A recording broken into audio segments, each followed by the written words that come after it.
ایران اسرائیل جنگ بندی کی کوششیں، اقوام متحدہ کی سلامتی کونسل کا اہم ہنگامی اجلاس، سیکرٹری جنرل اینٹونیو گوتریس کا فوری جنگ بندی کا مطالبہ، کہا ایران اسرائیل کشیدگی کو بڑھاوا دیا گیا تو یہ پھر جنگ کسی کے قابو میں نہیں رہے گی۔ ایران بارہا جوہری ہتھیار نہ بنانے کی یقین دہانی کروا چکا، کشیدگی کو اب مزید بڑھنے نہیں دیا جا سکتا۔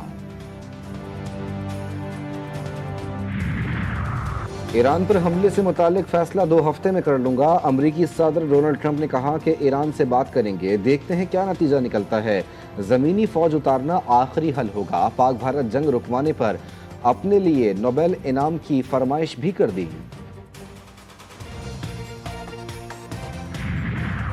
اور شیخ الازہر احمد الطیب کی ایران پر اسرائیلی حملوں کی شدید مذمت، ایک بیان میں انہوں نے کہا کہ اسرائیلی کارروائیوں سے خطے میں مکمل جنگ کی آگ بھڑکنے کا خطرہ ہے، جس سے صرف اسلحے کے سوداگروں کو ہی فائدہ ہوگا۔ اس ظلم کے خلاف عالمی برادری کی خاموشی اور اسے روکنے میں ناکامی جرم میں ملوث ہونے کے مترادف ہے۔ جنگ امن قائم نہیں کر سکتی۔ عالمی برادری کو صہیونی دہشت گردی کے مکمل خاتمے کی ضمانت دینی ہوگی، ایرانی صدر مسعود پزشکیان کا واضح پیغام۔ اسرائیلی جارحیت کا غیر مشروط خاتمہ مسلط کردہ جنگ ختم کرنے کا واحد راستہ ہے۔ ہم نے ہمیشہ امن، سکون اور استحکام کی کوشش کی، موجودہ حالات میں مسلط کردہ جنگ کا واحد حل یہ ہے کہ دشمن کی جارحیت کو بلا شرط روکا جائے۔ ہماری جوابی کارروائیاں نہ صرف زیادہ سخت ہوں گی بلکہ دشمن کے لیے انتہائی افسوسناک بھی ثابت ہوں گی۔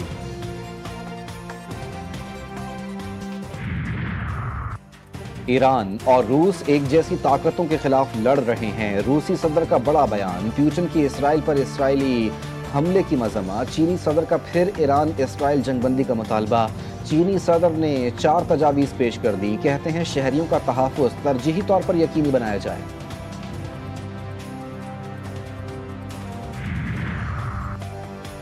پاکستان مشرق وسطی میں امن کی ہر کوشش میں تعمیری کردار ادا کرنے کی کوشش میں تیار، وزیر اعظم شہباز شریف اور امریکی وزیر خارجہ کے درمیان ٹیلی فونک رابطہ، ایران اسرائیل جنگ پر تبادلہ خیال، وزیر اعظم کا ایران اسرائیل بحران کے پرامن حل کی ضرورت پر زور، شہباز شریف بولے ٹرمپ کے پاکستان سے متعلق مثبت بیانات جنوبی ایشیا میں امن کے لیے حوصلہ افزا ہیں، پاکستان بھارت سے تمام تصفیہ طلب امور پر بامعنی مذاکرات کے لیے تیار ہے، امریکی وزیر خارجہ نے پاکستان کی انسداد دہشت گردی کی کوششوں کو سراہا، کہا پاکستان ایران کے ساتھ قریبی تعلقات رکھتا ہے اور موجودہ بحران میں امن کی کوششوں میں مؤثر کردار ادا کر سکتا ہے۔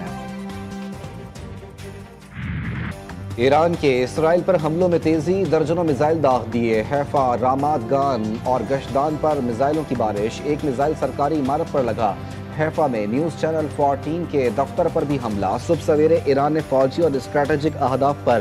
بیلسٹک میزائل ڈرون سے حملہ کیا، اسرائیلی دفاعی نظام 300 کلو گرام وزنی ایرانی میزائل کے سامنے نہ ٹک سکا،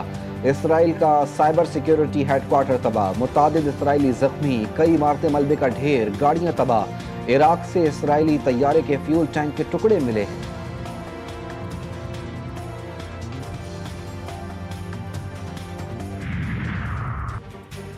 صہیونی حکومت نے بہت بڑی غلطی کی، انشاءاللہ اس کے نتائج بھی بھگتیں گے، آپ دکھی ہوں گے، ایرانی سپریم لیڈر آیت اللہ سید علی خامنائی نے اسرائیلی حکومت کو بتا دیا، ایکس پر ویڈیو بھی شیئر کر دیا اور لکھا ایرانی میزائلوں نے دنیا کے باوقار لوگوں کو خوش کر دیا۔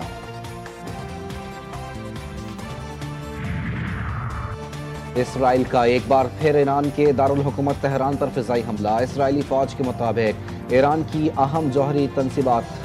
نیتنز، اصفہان اور عراق کو نشانہ بنایا گیا، تہران میں دھماکوں کی آوازیں، علی شمخانی خیریت سے ہیں، اسرائیلی دعویٰ جھوٹا نکلا، ایرانی سپریم لیڈر کے سینئر مشیر اور ایران کے چیف جوہری مذاکرات کار ایڈمرل ریٹائرڈ علی شمخانی کی تازہ تصویر اور پیغام منظر عام پر، ایرانی پاسداران میں انقلاب کے انٹیلیجنس چیف کی شہادت کے بعد نئی تقرری،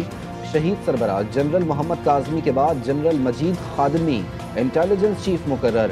جنرل خادمی وزارت دفاع میں انٹیلیجنس پروٹیکشن آرگنائزیشن کے سربراہ رہ چکے۔ ایران کے عوام کا اپنی حکومت سے مکمل اظہار یکجہتی، ملک بھر میں ریلیاں، شدید گرمی کے باوجود عوام کی بڑی تعداد میں شرکت، اسرائیلی حکومت کے خلاف نعرے، اسرائیلی پرچم پر چہل قدمی، ریلیاں اس بات کا واضح ثبوت ہیں کہ ایرانی عوام وطن اور قیادت کے ساتھ یکجہتی میں متحد ہیں، ایرانی قوم مشکل حالات میں بھی اپنی قیادت کے ساتھ کھڑے ہیں، عراق، لبنان اور یمن سمیت کئی ممالک میں ایران سے یکجہتی کے لیے ریلیاں۔